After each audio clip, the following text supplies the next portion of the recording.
Hi guys, this is Lynn Kenny again and welcome back to my channel. Of course, bonding time na naman namin guys kasi uuwi yung anak ko. And eto na nga, dahil epic fail tayo dun sa Camp Yupre guys, pupunta na tayo ng Macalbag Mountain Resort. Sana guys, okay doon at hindi mahina ang tubig kagaya sa Camp Yupre. So tara, samahan nyo kami!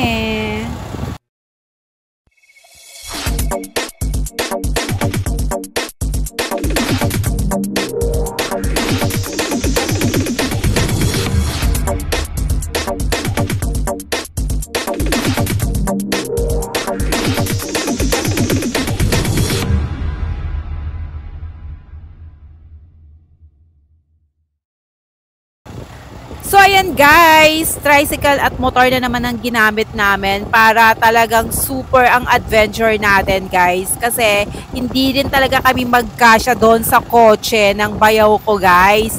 And di ba hindi naman kami makakapasok din doon sa Camp Yupre dahil maliit yung way papasok. So hindi natin alam, kaya to make sure guys na makakarating tayo sa paruroonan natin, ito nga ang magandang transportation, diba? Tricycle and motor. So, tatlong motor and isang tricycle tayo, guys.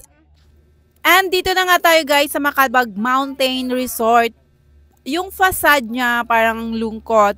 Pero, guys, na-check ko kasi to online o sa Facebook nila. Maganda. Maganda siya before pandemic. Dahil medyo siguro guys, nag-slow siya, so hindi pa ginagawa ng may-ari. Yung alam mo 'yon, yung may mga store pa doon sa harapan and may staycation din siya diyan.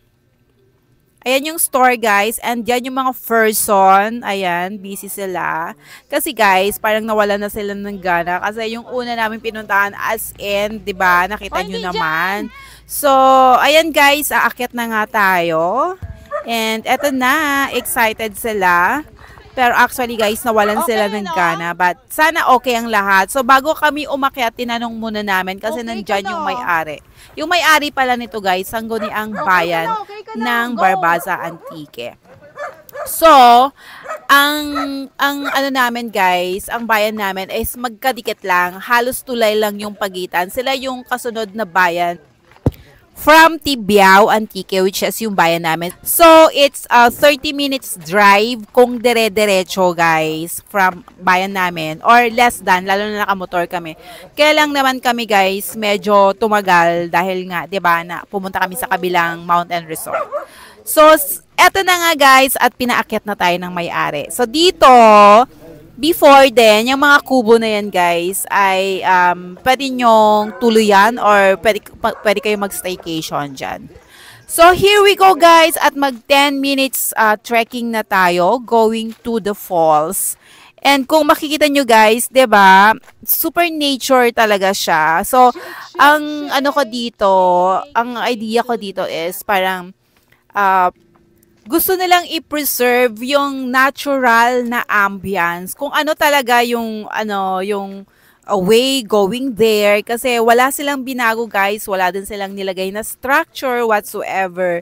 So yun yung idea ko, which is i-check natin mamaya. But of course, nakita ko rin guys on Facebook kung ano yung mga before pandemic, kung ano yung ginawa nila doon. So at the end of the video, papakita ko sa inyo, meron din silang balsa dito. Maganda yung kanilang tawag dito, yung kanilang cottage, which is kawayan siya guys, may mga upuan, but check natin. So yan guys, yung yung isa sa mga mountain resort din, pero yan kasi guys, na-develop na siya. Meron siyang swimming pool, 3 daw yung swimming pool dyan. So, close sila ngayon dahil sa tax issue nila. So, tuloy tayo guys, and ayan nga, naglalakad pa rin tayo kasi super dami naming kwento, kaya medyo matatagalan tayo guys. Feeling ko hindi kami aabutin ng, feeling ko susobra kami ng 10 minutes sa paglalakad namin. But anyway, nakaka-enjoy yung nature, yung fresh air, diba? Na na-intake natin. Sobrang relaxing guys, and syempre 'di ba, you got to see this view na bihira lang yan natin makita. Yung talagang natural yung simoy ng hangin, yung mga, alam mo yun, wala masyadong structures kagaya ng mga city, ng bayan, 'di ba? Alam mong nasa ano ka talaga, nasa forest ka. So, eto na nga guys, and tuloy-tuloy lang tayo. So, may nakita tayong maliit na batis, guys. Yan yung dinadaanan natin. So, of course, yung tubig niyan galing sa falls. So, kung makikita nyo, meron pa rin dong mga kawayan. Siguro before, meron din ditong cottage, guys. So, medyo medyo napabayaan na ng konti or siguro dahil nga sa pandemic, hindi pa nila masyadong hindi pa nila ginawa. So, siguro aantayin lang nila na maging active ulit, 'di ba? Yung mga yung mga mountaineers or yung mga nagha-hike, 'di ba? Yung mga nagfa-family bonding diyan. But guys, kung ako ang papipiliin, mas gusto ko na to kaysa sobrang na-develop na unnatural na talaga. So, dito na lang tayo guys, sa natural lahat, pati yung falls, yung environment, and everything. So, tuloy lang tayo guys. O, diba? Maganda dyan, maganda dito. Parang, napakalamig ng tubig guys. O, diba? Naririnig yung sisigaw ako. Super lamig talaga ng tubig. So, tuloy pa din, guys, for our 10 minutes trek. Masaya pag kasama mo yung family nyo, guys. And dahil once in a while lang naman to. Actually, ang pinaka, talaga namin is after New Year, guys. Yun ang pinaka adventure namin. Schedule adventure yon. So, eto kasi, dahil dumating yung anak ko, kaya medyo untimely, but of course, ako gusto ko kasi para may content din ako, 'di ba? So, yun lang, masaya pag kasama mo yung family mo sa mga sa mga vlog mo, ganyan. Although hindi pa tayo masyadong, 'di ba, nakikilala, but of course, so pagpanoorin niyo na lang guys yung video ko para naman at least may alam kayo whenever na maligaw kayo sa bandang Antique. So, meron kayong mapupuntahan kung gusto nyo na-develop na, kung gusto nyo natural pa rin yung environment. So, at least may idea na kayo kung saan kayo pupunta. O kung makikita nyo yung mga dinadaanan talaga natin, guys. Yung iba kasi sinisemento na nila, di ba? So, eto guys, as in talaga yung creek to creek, natural pa rin talaga, walang ginawa. And meron lang kayong mga handrail dito na kawayan. Or alam mo yon, pag masyadong malalim guys, lalagyan nila ng tulay. 'Di ba kagaya nito, na kawayan din siya. So alam mo na nasa nasa forest ka talaga, 'di ba? Paulit-ulit ko talagang sinasabi 'yun kasi parang nai-excite ako coming from the city, 'di ba? Parang almost 3/4 of my life, guys, nasa city ako. Then pag-uwi ako, dadalawin ko lang yung tatay ko, ganon. Tapos few days lang ako dito. And hindi rin yun yearly, 'di ba? Start ng graduate ako ng high school.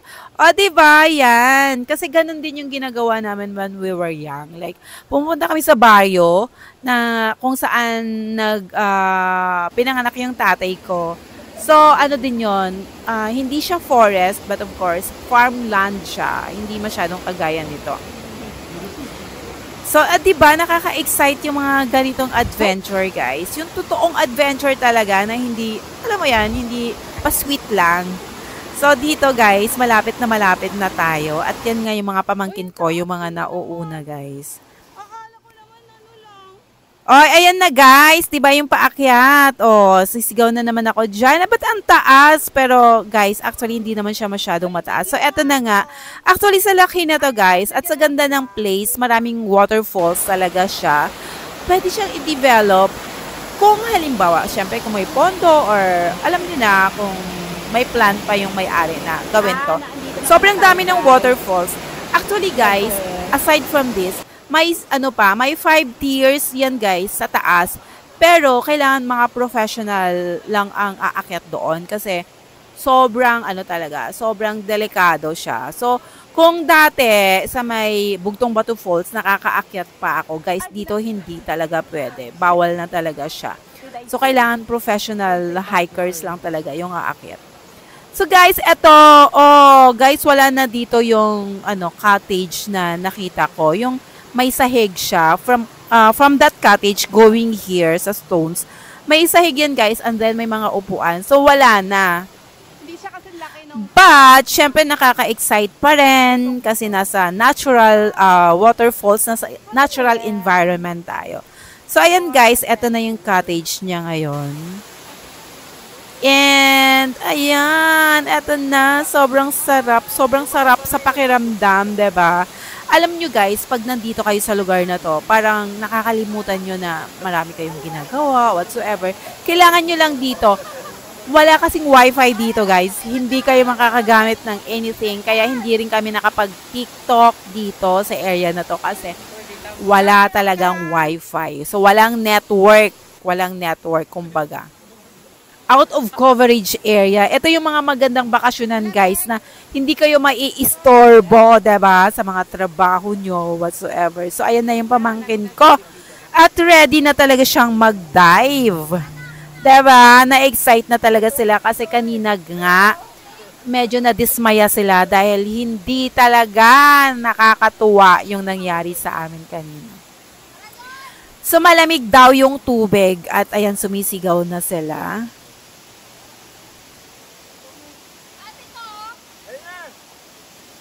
Hi!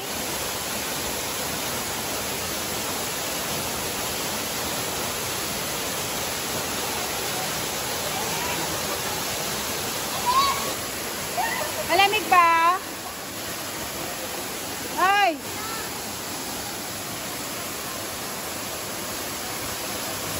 May ano po. May sapatos.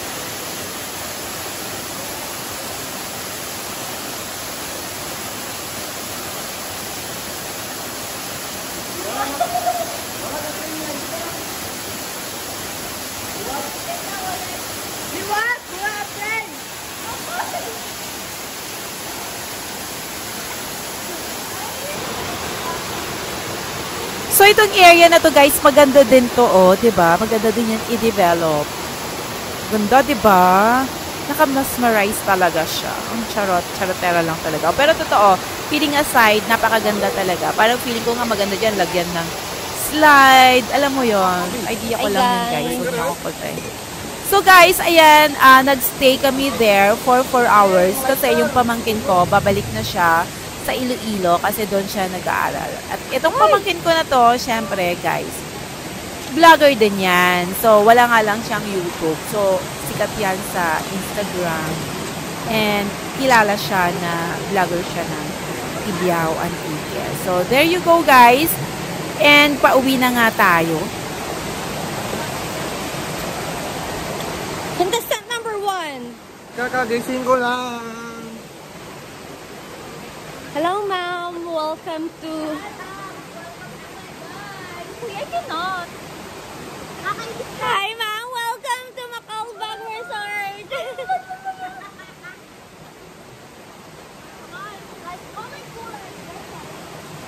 Super. Wait lang. Maganda. Malamig ang tubig. Malamig. Super lamig. So, uwian na, guys. Ba't hindi ka...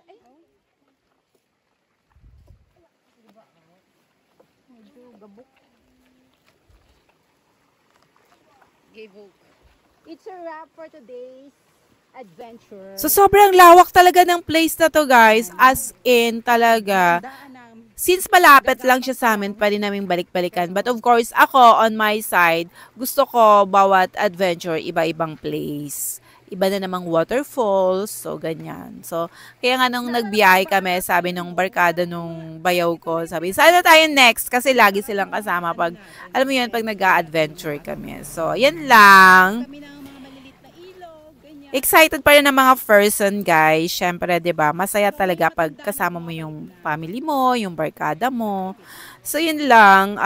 Thank you so much for watching and hope na nag-enjoy kayo.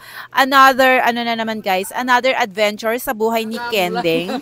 Another false adventure. O, 'di ba? And of course, watch out nyo yung next video ko guys, which is, yun yung mga kulitan namin sa falls guys.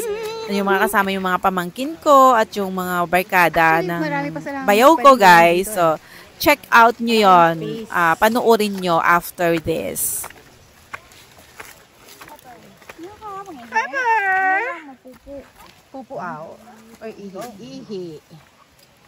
So guys, ang epic lang kasi meron kaming dalang 1 galon na water. Takot silang mauhaw. And syempre, diba, syempre may plan silang uminom. But, dito pala pwedeng uminom guys. Natural yung water. And eto yung dati nila guys. May balsa. And eto yung kanilang cottage dati. Ang bongga, diba? Hope na ibalik nila yun guys.